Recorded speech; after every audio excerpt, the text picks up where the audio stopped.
From FLX1.com, I'm Josh Durso, and this is Inside the FLX. Our program today starts in a medical office. That's where our guest has spent the last 30 years helping others. Now, Dr. Linda Andrei, a cardiologist, is hoping to translate that community impact to politics. She will take on multiple candidates in the Democratic primary in June. The winner of that contest, though, will take on Congressman Tom Reed, a Republican, to possibly represent New York's 23rd Congressional District. Linda, thanks so much for being here today. Well, thank you, Josh. It's my pleasure. Let's just get the background stuff out of the way first. A little bit about yourself and how you sort of got into politics or found yourself in this position saying, hey, I want to make a difference in this way. Right. Well, I've always been involved in politics, interested in politics, but I did never imagine myself running for office.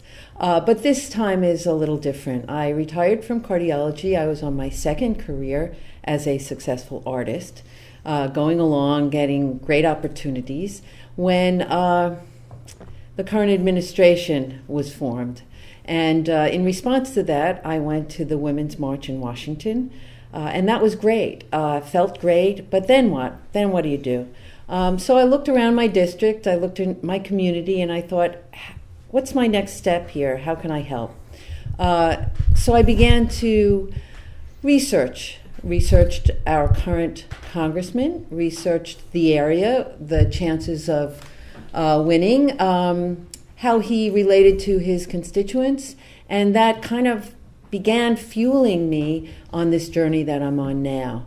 Finally, in the beginning of November, end of October, I think it was, I went to the Women's Conference, which was really energizing. It was held in Detroit, and there were 5,000 women there who all had a single-minded purpose, and that was to get involved in politics and change the conversation. And I'm curious, how have you seen that change just over the last year and a half to 2 years? I think, people are talking about a blue wave, and I think that's happening. Our current administration is, it's failing us in many ways, but in other ways, it's causing people to become more civically involved. People are waking up and saying, hey, what can I do? How can I help my community? How can I contribute in a positive way? So if someone's curious what sort of the hallmarks are of your campaign compared to what some of the other Democratic candidates might be, what are the big differences and what are your sort of big hallmark issues that you really are focused on and really concerned with? Well, Josh, I don't see a whole bunch of different issues. Mm-hmm. I see a single issue that is central to all other issues in an interconnected way. So because of my background in healthcare, I know a lot about our broken healthcare system, and I feel that that needs to be changed. And that's very central in people's lives. If you don't have good health, you can't go to work. If you're an employer, if you're an employee, the gun violence prevention is a public health issue, as is our environment, as is any other thing that affects our lives somehow intersects with whether or not we have good health care. Now, how do you, as a candidate, how do you reconcile the size of the district? It's massive. It's got to be really difficult to try and represent all of these people with all these different backgrounds, or do you find more similarity in the problems that people have? I have to tell you, Josh, if I learned anything after 30 years of practicing medicine, I learned that we're all the same. Mm-hmm. We all need and want the same things. So, first of all, we all need to be safe. We all want to be loved. And we all want and should be able to reach our dreams within our physical and mental potential. Mm-hmm. And that makes for a better world, a more interrelated community, if we're all able to rise together in those three things. So yes, it is a very diverse district. You know, we have cities, we have countryside, and I have to tell you, I am loving this. I love traveling this district, meeting all these different people, and there are jewels all over. So, any particular stories that have stuck out thus far? Obviously, when you're going door to door, you must hear a lot of different perspective, a lot of different ideas about what might work, what might help. What are some of the things that you've heard really stuck out? Well, I don't mean to be negative, but first of all, I have to tell you that this is a district in need. There are people suffering here. There's a great deal of poverty. There's ill health. Farmers want to farm. They can't. So there are a lot of challenges, and that's what a public official needs to do, is address the challenges. So there's a lot of need. In particular, I would say in the area of farming, there are farmers now who are driving school buses in order to get their health care. So they're farming at night and on the weekend and doing other jobs during the day so that they can afford health care. And what they really want to do is tend to their farms. Right. So that's one thing. Another thing is the opioid epidemic. I think it's devastating our communities, and it's tearing people apart. I've met a woman who told me one and done, and I didn't know what that meant. And she repeated it to me over and over again, one and done. And I said to her, ma'am, I'm sorry, I really am not getting what you're talking about. And she told me that the ambulance, the fire department, the police department was stretched thin because people were getting high, falling out, getting treated, and then going back again. And this is an addiction. And this was a really otherwise kind, good woman who was expressing to me her fear, her pain, and I realized that I wasn't going to argue with her about this, but I needed to reach her humanity, and I did. And I said to her, I bet you're really a good person. You're saying one and done is hurtful to you as well. And she said to me, I am a good person, but I don't know what to do. It's overwhelming. And that's where I think a strong advocate for our community comes in and tries to meet these challenges. And that's one of our biggest challenges. One of the frequent comments that we hear, especially from those in the healthcare industry, as it relates to the opioid epidemic, funding is the big issue. Do you agree? Do you disagree? What do you think the big drivers are behind that problem? I think there are several. Certainly funding is an issue. I'm interested in a system called Medicare for All. And that's a healthcare system that will cover the opioid epidemic, that would provide help for people who are addicted. It will also provide basic health care for everyone, which I believe is a right, not a privilege. Not a privilege for the wealthy few to get good medical care, but for everyone in our district. So in terms of the opioid epidemic, funding is important. The other thing that's important is for us to understand and educate people that this is an addiction. This has nothing to do with good or bad. It's an addiction. And given the number of people who are involved here, I'm sure everyone knows someone that it has affected. And so if we can open up our hearts, open up this community, we can really help our young people. And by the way, older people are also being sucked in by this. And I guess I'm sort of curious. I'd like to hear you expand a little bit on just the healthcare as it pertains to your experience. You lived this. You worked this every day in, day out.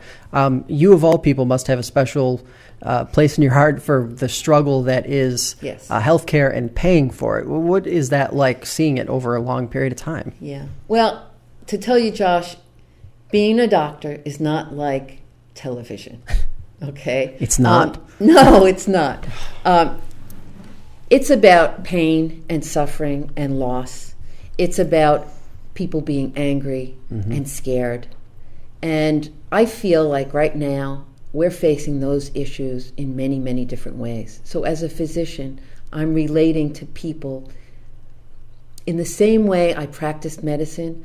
I'm practicing medicine again, thinking about this community, thinking about the pain and suffering that people are going through, thinking about what they need and how I can respond to that need. In terms of our healthcare system, it's broken. It's a for-profit system, and we should not put profits above people. We can solve this problem. It is economically feasible. Patients are ready, physicians are ready, and we have a solution. It's called a single-payer system, otherwise known as Medicare for All. Now, do you think it sort of gets lost? Because we recall hearing it a few years ago during the Obama era, the whole cost distribution concept. If you're not if these people are not insured, the cost to take care of those individuals is thus being spread onto everyone else in one way or another, because that's just the way it works. Has that sort of been forgotten? Because we don't seem to hear that as much, and that seems to be one of the big drivers. Even if you are neutral on healthcare or don't necessarily think single payer is the best method, it seems to be a way to make it less expensive for everyone in the long term. Well, we do have experience now. Now that we've had the Affordable Care Act and the mandate that says that everyone must be in the system, we have seen a decrease of over $300 million in the cost of health care. Mm-hmm. We've seen that already. Now, if we move to a single-payer system, we're moving from a system that has a 30% overhead, which is private insurance, to a system that has only a 3% overhead, which is our current system of Medicare. People can still have private insurance if that's what they want, but certainly if they want special, facelift, tummy tuck, all these special procedures, they can have private insurance, and that's fine. Nobody wants to take that away. What we want to do is make an affordable, quality healthcare system like the rest of the developed world. We know that the other countries, the other developed countries, are doing better than we are in terms of mortality, which is how long you live, and morbidity, which is whether you get sick or not.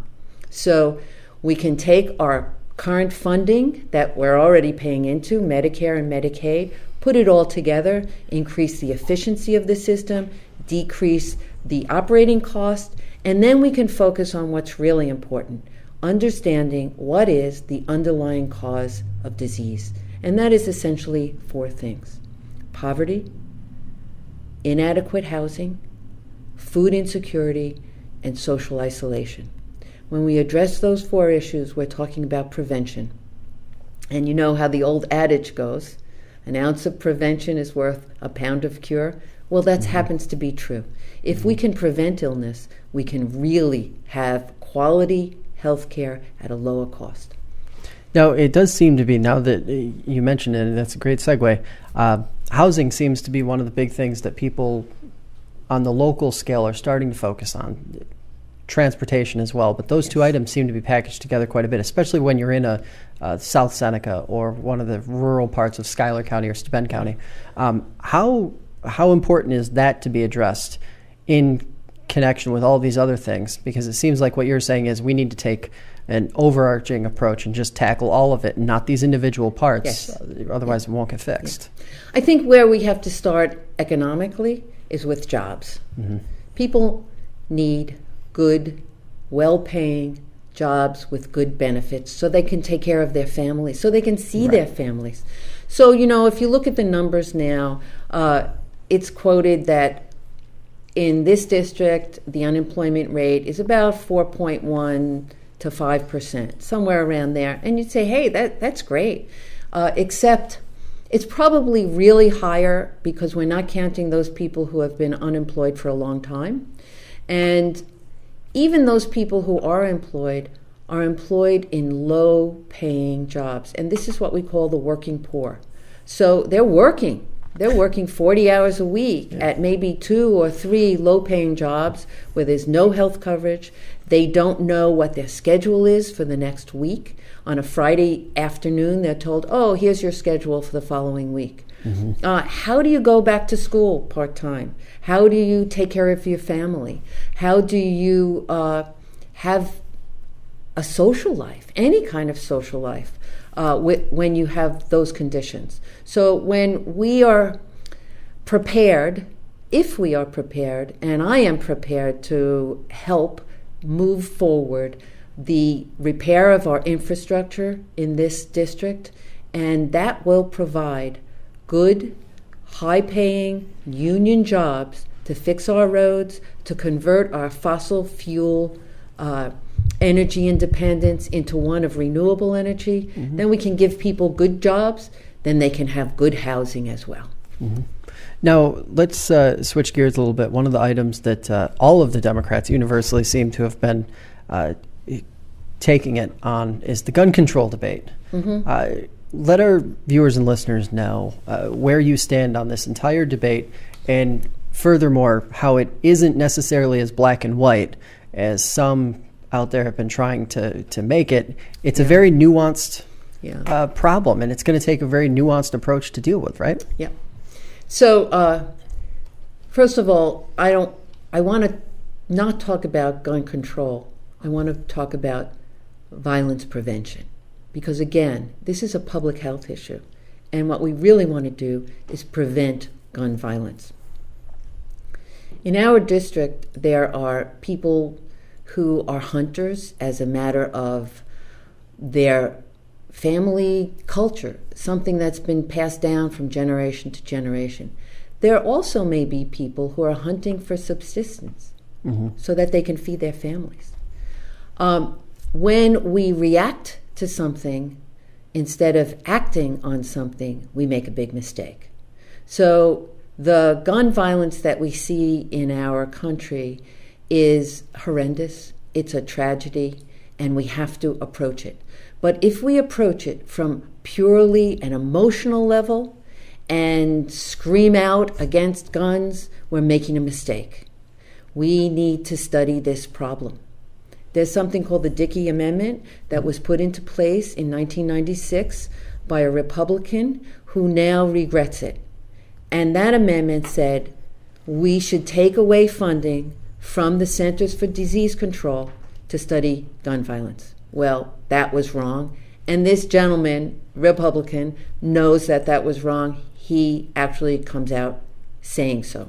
So we need to study the problem, and that's where the nuance comes in. Who's doing this? Why are they doing this? And how do we deal with that? My response to gun violence prevention is to ask hunters and gun owners how they feel. And in doing so, I found out that the majority of people who are signed on to the NRA see no role for assault weapons in hunting. And I feel the same way. I don't think we need to have assault weapons in our communities. Now, I just want to piggyback right onto that. One of the talking points, I guess we'll call it, has been that in order for a Democrat to win the 23rd district, they're going to need to make inroads with Republican voters. What do you think has to be done so that those connections can be made, or enough of those connections can be made, to at least swing some of those independent, middle-of-the-road voters over to a side that might not traditionally fit their taste as far as politics go? Well, I think this brings me back to the first question you asked me. Are people different? And I think what needs to be done is we need to first recognize how people feel.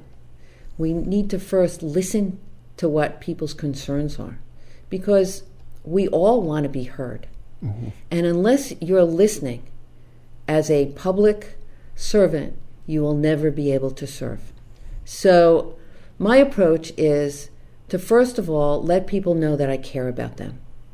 Let people know that, having been a doctor, and I love people, I actually unabashedly am able to say that I love people. And that love translates into wanting to help, wanting to move, wanting to do something of action to move their lives forward in a positive direction. Once people know that and feel that and trust me, then we can begin a conversation. And that conversation begins with my listening to what their needs are, saying, what is it you need? How can I help? What's your answer to a solution? I certainly don't want to come into communities and say, I know everything. I don't. I admittedly don't. And what it's going to take in order to change things is a back and forth conversation, a cooperation, and a collaboration, which I am looking forward to. So let's talk about one other big item that is regularly discussed, and rigorously at that, education. Particularly, I want to focus on higher education. Is the current college system broken? Because that's one of those systems where a lot of people tend to jump on the train and say, something's not right, something isn't working right. What's your feeling on it, given the background that you have, of course? Well, I have to tell you that I went to a university that was completely cost-free. I did have to pay for my books. I did have to pay for fees, but there was no tuition. It was tuition-free university. And that's what allowed me to go on to medical school and become a doctor, because I didn't come from a wealthy family. I came from a working-class family. My dad was a union welder. My mom was a high school graduate. And money was important, and money for education was important. So I think that our system is broken. Those young people who want to and who are able to stand the rigors of a university education should have that opportunity. Simple. If you want to go to a high-cost private college, you should be able to do that too. And I think that would entail student loans, and those student loans should be federally guaranteed, and they should be low-interest loans. Right. Why is it that our corporations can go bankrupt, but students who are now burdened with incredible debt can never see a way out of that? That's a real deterrent to even going to college. So, we have to fix our system. We're beginning to in New York State. Now, you mentioned earlier, we briefly talked about small businesses, how difficult it is for them to actually function on the day-to-day. Just in terms of the growth of tourism around here, because in the Finger Lakes, it has been incredible to watch what's changed over the last 10 years. What sort of incremental changes can be made to help those small businesses grow into larger businesses and ultimately continue to pull the Finger Lakes up onto a plateau? Well, I'm going to go back to my central issue again, Josh, and that's healthcare. Right now, my husband has a small business. He has 85 employees in Ithaca, and he is spending $12,500 a year per employee for family health insurance.